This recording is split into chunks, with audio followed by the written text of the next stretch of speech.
Namaste. Today I'm going to talk about reincarnation. So, what is reincarnation? Reincarnation itself has got two words separated: reincarnate. Incarnate means the spirit gets embodied, avatar. Avatarana means descending and disappearing. So, all these divine avatars, they come for a divine purpose. And we human beings, we come to develop ourselves. Now, coming to re is again and again. Re is to learn the lessons properly again and again.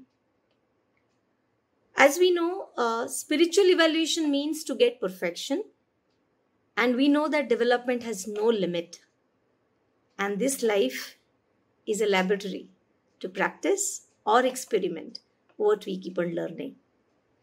So that is reincarnation, coming again and again to make life perfect, to make ourselves perfect in the cycle of evolution.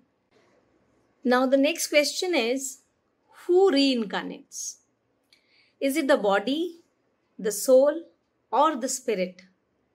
We all know man is a threefold being, and man expresses in three different spheres of matter: body, soul, and spirit.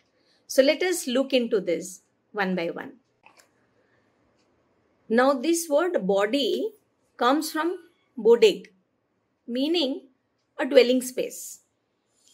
We also get the word abode from this word body. We also call it coat of our skin. And as long as we have this body, we keep in touch with the surrounding through the five senses. And we also know that there are great powers of thoughts and feelings which make us truly human. But actually, they are not originated in the brain.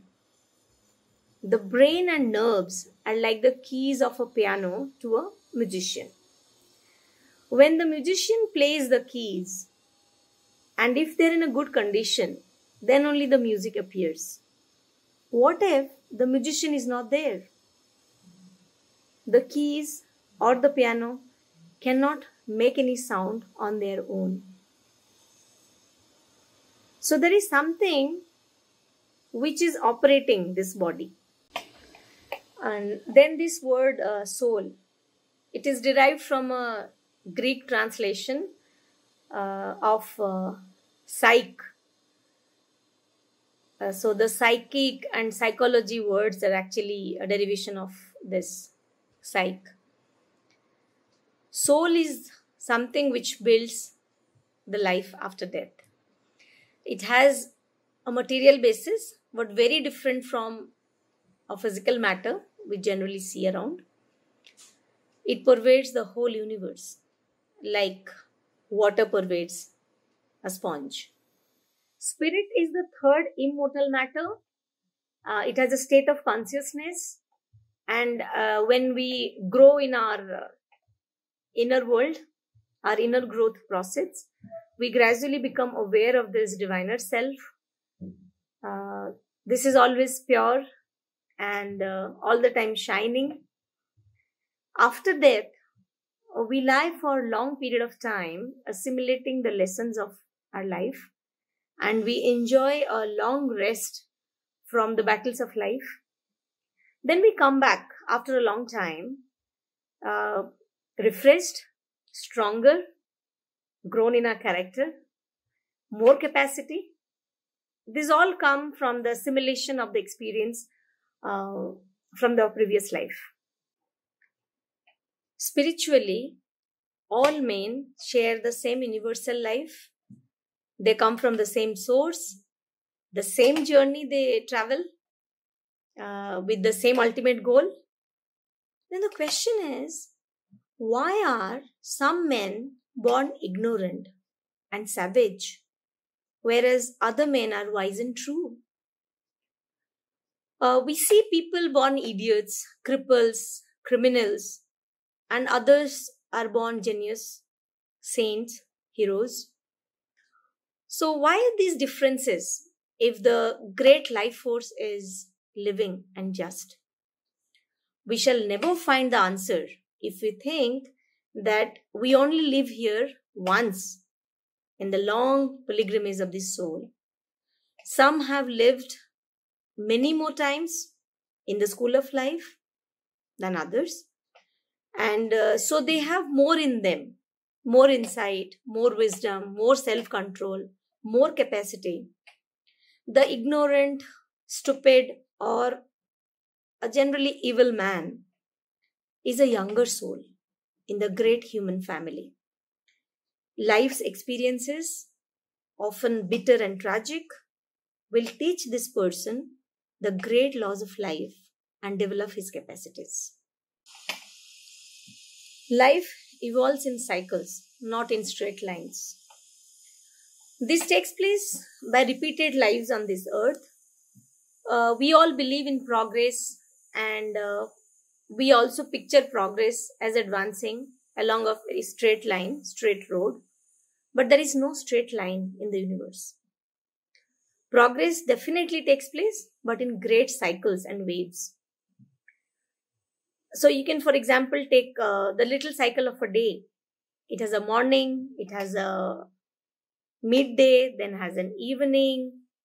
Then after a night's rest, life again begins from where we had left. Again a morning. Same with the seasons.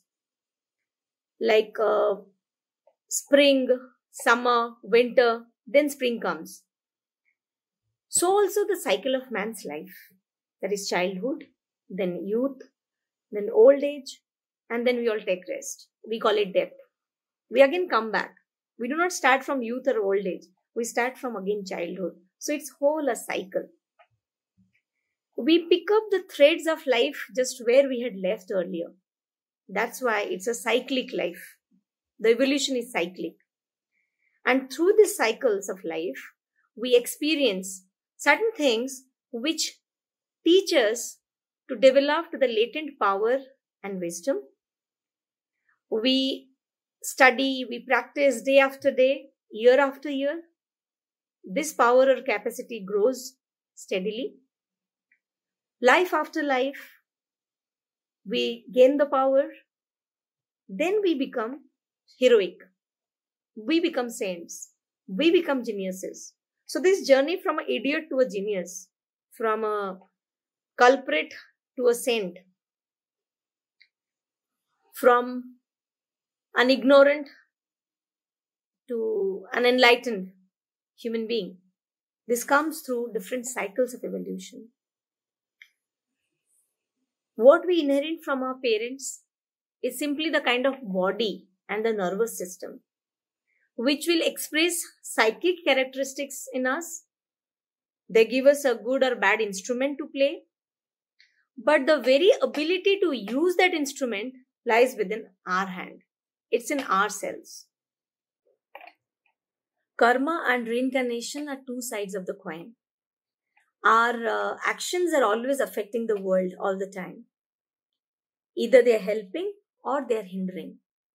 If our words and deeds have helped, cheered up someone, somewhere, sometime, then help and encouragement will definitely come back to us. But if our words and deeds have been unhelping, selfish, cruel, then those will bring us frustration, tragedy, and pain. Whatever we sow, we will reap that. And through this reaping, every man will learn. Our good deeds and bad deeds both make us come back. That's why, if there has been any evil karma by us in previous lives, till the time it is dissolved, we should patiently bear with it. We all know completeness is inbuilt and we need to just bring it up. Now let me talk about the 5 laws of cause and effect. 1. law of seed, Bija Niyama. Second, law of climate, Utta Niyama. Law of actions, number 3, Karma Niyama. Then law of mind, number 4, Chitta Niyama. And number 5, law of nature, Dharma Niyama. I'll explain each of these laws one by one. Now coming to all these 5 laws one by one, the first is law of seed, Bija Niyama. It indicates our biological inheritance from our ancestors, like our looks, the diseases we inherit. To give you an example, when we talk about a mango seed, it gives us a mango tree, not an apple tree. So that is by law of seed. Law of climate means the very environment we are in. Not only the physical climate, but also the type of climate in terms of our social interactions, the kind of peer group we are in, the kind of people we are along with. This basically shows the upbringing of us. What is conducive to our upbringing? Then the law of actions. Our own actions in the past, not like yesterday or day before yesterday, even past lives, our previous lives. The very intention which will determine the kind of karma we would have created. So effect of many karmas also can create a cause for some other effect. Then the law of mind. Law of mind is all about consciousness. The consciousness to take decisions of what is good, what is bad. Every time we do something, we should reflect on the effect that will bring. I will show you a 4-quadrant picture here. As you can see, there is me and other. And there is also from bad to good. There are 4 quadrants. So when you're doing something, we must ask ourselves, whatever I am doing, what is the effect it will bring upon me, good or bad, upon others, good or bad, the degree of it. Some actions we take might give me a bad effect, but could be good for others. Or sometimes, okay, this is good for me, it's bad for others, we don't mind. So this is how we kind of interpret things. We look at things. For every action we do, we keep on cross-checking whether it is good for me, good for others, both. And I think it's good. It's good for me, but again bad for others. That is probably avoidable. It is bad for me and bad for others. Why should I do? It is bad for me, but probably good for others. Probably there's a chance I should do it. So these 4 quadrants we should keep in our mind when we do any deed. That will give us a kind of cross-checking of what we are intending to do. Then law of nature. The influence of stars, sun, moon. These are all by law of nature. The earthquake or tsunami. All these events are influences of nature. We cannot change the influences of these laws, but we can always change our attitude or our reaction. We can change the chain of these events by our reaction or by our attitude. So talking about life after death, there is no such thing as death in the universe. It's only a continual change of state.